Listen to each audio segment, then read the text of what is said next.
भारतीय महिला पहलवान विनेश फोगाट की अपील खेल पंचायत ने खारिज कर दी। विनेश ने पेरिस ओलंपिक में महिला 50 किलोग्राम भार वर्ग के फाइनल में जगह बनाई थी, लेकिन स्वर्ण पदक मुकाबले से पहले ही उनका वजन निर्धारित सीमा से 100 ग्राम अधिक आया था, जिस कारण उन्हें अयोग्य करार दे दिया गया था।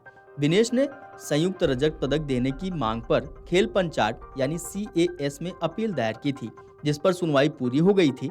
विनेश की अपील पर बार बार फैसला टल रहा था, लेकिन अब CAS ने उनकी अपील खारिज कर दी, जिसका मतलब है कि उनका पदक जीतने का सपना टूट गया।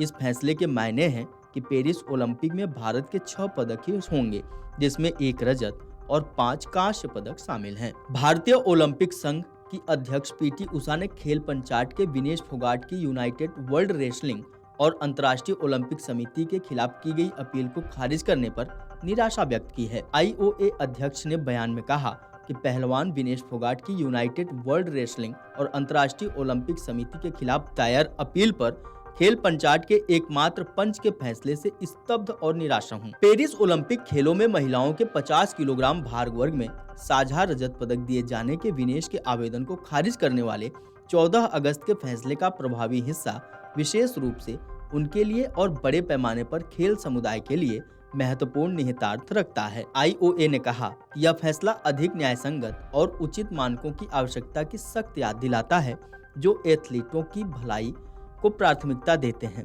इस मामले में भले ही विनेश के पक्ष में सहानुभूति रही हो, लेकिन अंतर्राष्ट्रीय ओलंपिक समिति के प्रमुख थॉमस वाक ने कहा था कि नियमों में बदलाव नहीं किया जा सकता, क्योंकि ऐसी छूट देने के व्यापक परिणाम होंगे। पिछले मंगलवार को जापान की यूई सुसाकी के खिलाफ जीत सहित 3 जीत के साथ महिलाओं की 50 किलोग्राम फ्री स्टाइल स्पर्धा के फाइनल में पहुंचने वाली विनेश को अंततः स्वर्ण पदक जीतने वाली अमेरिका की सारा हिल्डेब्रांड के खिलाफ खिताबी मुकाबले से बाहर कर दिया गया, क्योंकि सुबह वजन करते समय उनका वजन निर्धारित सीमा से 100 ग्राम अधिक पाया गया था।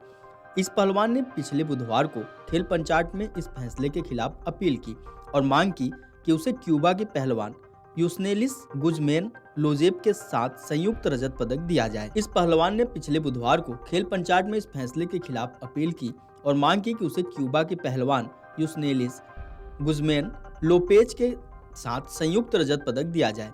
लोपेज सेमीफाइनल में विनेश से हार गई थी, लेकिन बाद में भारतीय पहलवान के अयोग्य घोषित किए जाने के बाद उन्हें फाइनल में जगह मिली थी। अयोग्य ठहराए जाने के एक दिन बाद विनेश ने खेल से संन्यास की घोषणा करते हुए कहा था कि उनके पास खेल जारी रखने की ताकत नहीं है, लेकिन दुनिया भर के दिग्गज खिलाड़ियों ने इस 29 वर्षीय पहलवान का समर्थन किया, जो अपने तीसरे ओलंपिक खेलों में भाग ले रही थी। आपको बता दें कि इस मामले पर 9 अगस्त को ही सुनवाई हुई थी और माना जा रहा था कि फैसला उसी दिन आ जाएगा, लेकिन 10 अगस्त तक के लिए टाल दिया गया। फिर इसे टालकर 13 अगस्त को कर दिया गया था। मंगलवार को जानकारी दी गई कि विनेश के मामले में फैसला 16 अगस्त को रात 9:30 बजे आएगा, लेकिन खेल पंचायत ने बुधवार रात ही अपना फैसला सुना दिया, जिससे विनेश की उम्मीदों को झटका लगा है। Video desk Amar Ujala dot com. अगर आप ये वीडियो YouTube पर देख रहे हैं तो हमारे चैनल को सब्सक्राइब करें और बेल आइकन को दबाना ना भूलें। अगर आप Facebook पर ये वीडियो देख रहे हैं तो हमारे पेज को लाइक करें।